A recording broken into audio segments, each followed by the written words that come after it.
First daughter Ivanka Trump hosting the 7th meeting of American Workforce Policy Advisory Board. It's got some pretty big names there, including the CEOs of Apple. We're talking Tim Cook, Walmart's Doug McMillon, Mark Benioff from Salesforce.com. Trump is presenting the inaugural pledge to America's Workers Award to those companies for making major investments to ensure that Americans have the skills that are necessary to, quote, remain the best nation in the world. Joining me now, IWS Senior Policy Analyst Kelsey Bolar. You know, Kelsey, we talk about this a lot, the need to train up Americans, not to get a degree and not to be saddled with, a couple $100,000 in debt, but just a little bit more than what they're learning in high school so that we can remain competitive. And this is one thing I tell you, Ivanka Trump has been pushing it so hard, and it's good to see a lot of major corporations are now helping. Charles, I'll tell you, the Trump administration does not get the credit they deserve for forwarding this effort to give Americans an alternative to those expensive, now politicized four-year college degrees.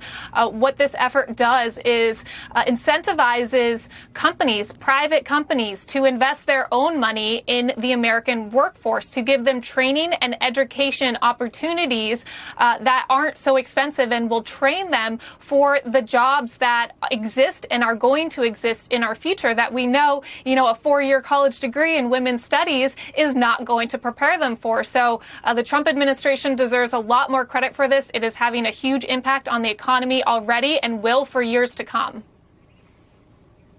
You know what I find interesting, and I think it was the CEO of IBM who came up with Jenny Rometty. Not blue collar, not white collar, but quote unquote new collar jobs. And, people have to realize Mark Benioff is one of the biggest progressives out there. He owns Time Magazine.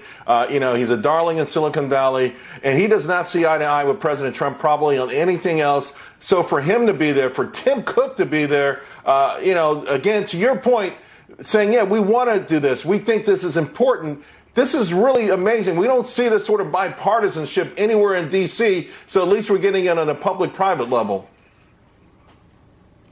Absolutely. And, it's nerve-wracking to even talk about it publicly because we know the mobs put so much pressure on private companies to not work with the Trump administration on anything. But the fact of the matter is this effort is helping Americans, no matter their political perspectives. It is getting them the skills and the training they need to contribute positively to the workforce in a lot of really cool and emerging technology sectors. Kelsey, I want to ask you real quick because, we're talking lockdowns again and around a lot of places. And apparently, according to the Federal Reserve, without a doubt, it's going to hurt working moms the hardest. Probably not a surprise to you for sure. But we talk about the political aspects of this. What do you make of it? Not allowing kids to go back to school and the devastating consequences specifically it's going to have on women.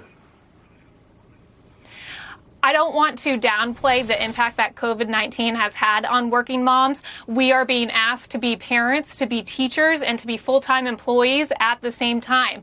But I would caution anybody reading into these statistics to automatically assume that every drop in female labor participation rates is bad. And that is because COVID-19 has forced a lot of us to sort of reconsider our priorities. And for some women, that does mean spending more time at home with their children. Which is a blessing. Kelsey, thank you very much, folks. We'll be right back.